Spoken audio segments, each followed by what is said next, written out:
خوراک کھائیں گے جو خنزیر نما ہوگی. تو اس وقت یہ بڑی عجیب بات تھی، کیونکہ بظاہر مسلمان ایسی کوئی چیز نہیں کھا رہے تھے، مگر اس میں انہوں نے اس چیز کا انکشاف کیا تھا. اس دوران میں نے ریسرچ کی کہ امریکہ کی یونیورسٹی آف مشیگن کے پروفیسر اسٹوارٹ جان، انہوں نے برائلر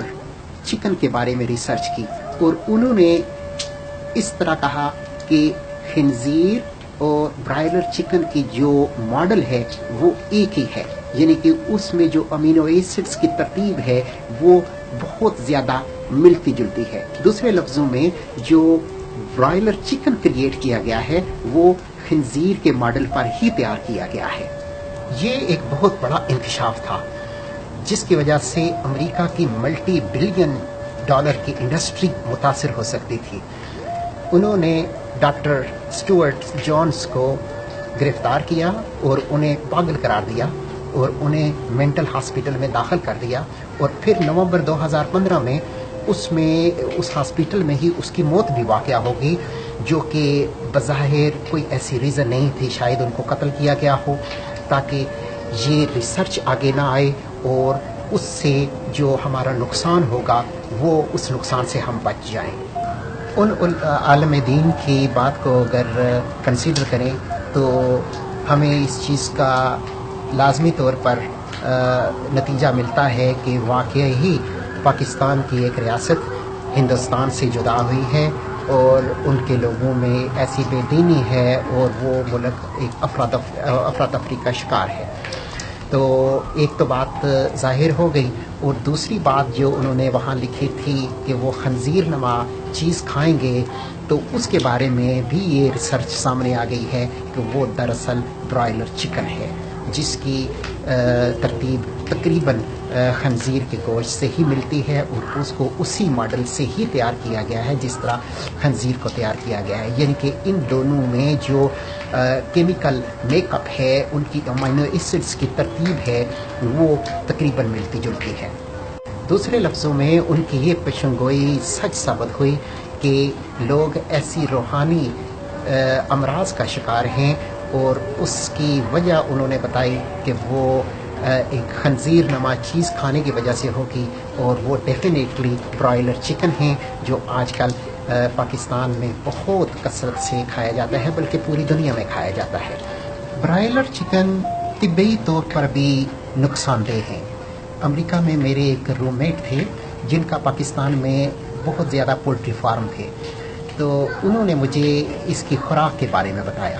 انہوں نے کہا کہ ہم جو خوراک لاتے تھے وہ دراصل خون سے اور باقی مری ہوئی چیزوں سے اور مری ہوئی مرغیوں سے، یا مرغیوں کے جو فضلات ہوتے ہیں، جو مرغیوں کی جو آمتیں وغیرہ ہوتی ہیں شام کو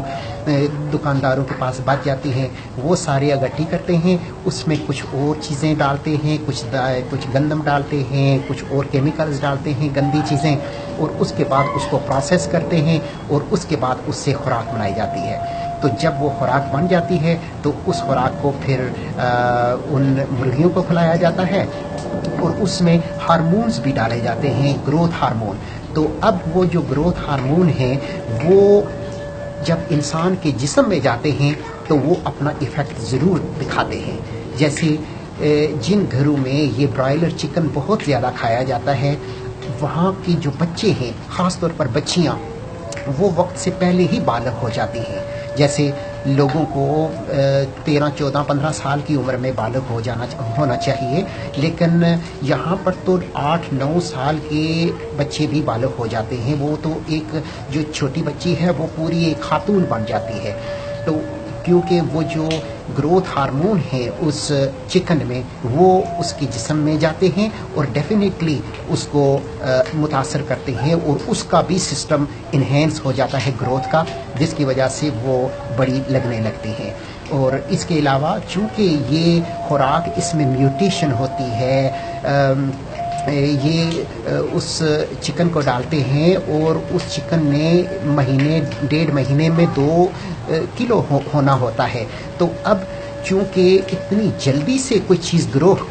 کرتی ہو تو وہ اتنی زیادہ اس کے گوشت میں میوٹیشن ہو جاتی ہے جو کہ انسان کے اندر جا کر بھی بہت خرابیاں کر سکتی ہے، اور جو آج کل کینسر کے بہت زیادہ کیسز ہیں ان کا بھی یہ ایک حصہ ہے۔ اور یہ خوراک اتنی ہیلدی خوراک نہیں ہے، جس کی وجہ سے لوگوں کو بہت ساری بیماریوں کا سامنا کرنا پڑ رہا ہے۔ اب چونکہ اس تاریخی کتاب اور جدید ریسرچ سے یہ ثابت ہو چکا ہے کہ برائلر چکن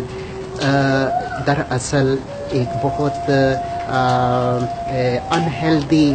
غذا ہے، جس میں پوٹینشیل ہے کینسر کا بھی، جس میں پوٹینشیل ہے گروتھ کا بھی، اور یہ حلال بھی نہیں ہے۔ اور کچھ لوگ کہتے ہیں کہ یہ چونکہ 35% حلال ہے اور 35% حرام ہے اور 65% یہ حلال ہے، تو چونکہ یہ غالب امکان یہی ہے کہ یہ حلال ہے۔ لیکن جو دیسی مرغی ہوتی ہے اس کے بارے میں بھی ایک حدیث ہے جس کا مفہوم ہے کہ اس کو بھی اگر آپ نے کھانا ہو تو اس کو آپ 3 دن کے لیے باندھ کر رکھیں، کیونکہ وہ باہر سے گندی مندی چیزیں کھاتی رہتی ہے اور اس کے جسم میں بھی، اس کے گوشت میں بھی اس کی تاثیر ہوتی ہے۔ تو اب اس سے بچنے کے لیے انہوں نے کہا کہ اس کو 3 دن کے لیے باندھ کر رکھیں۔ تو یہ جو فارمی مرغی ہے اس کی تو غذا ہی ساری حرام چیزوں سے بنی ہوئی ہوتی ہے، اور اس کو فوری طور پر وہ ذبح کر کے تو اس کو پکا لیا جاتا ہے اور کھا لیا جاتا ہے، جو کہ ایک غیر مناسب قسم کی چیز ہے۔ ویسے بھی حرام سے بچنے کی تلقین کی گئی ہے کہ دواؤں کی قبولیت کے لیے ضروری ہے کہ جو چیز انسان کھائے وہ حلال کی ہو۔ تو اس کے 2 معنی ہیں، ایک تو جو کمائی ہو وہ حلال کی ہو، اور دوسرا وہ چیز حلال کی ہو جو آپ کنزیوم کر رہے ہیں۔ تو چونکہ اس میں غالب امکان ہے کہ یہ مکروہ ہے یا یہ حرام ہے، کیونکہ اس برائلر چکن کی جو خوراک ہے وہ حرام کے اجزاء سے بنائی جاتی ہے، تو پھر ہمیں اس سے اجتناب کرنا چاہیے، کیونکہ دعاؤں کی قبول ہونا ہماری زندگی کا سب سے مین حصہ ہے، سب سے اہم حصہ ہے جس کی ہم سب کو ضرورت ہے۔ یہ ویڈیو سننے کا شکریہ، اور مجھے امید ہے کہ آپ اس انفارمیشن کو اپنے عزیزوں اور اپنے دوستوں کو ضرور شیئر کریں گے تاکہ ان کا بھی فائدہ ہو۔ اللہ حافظ۔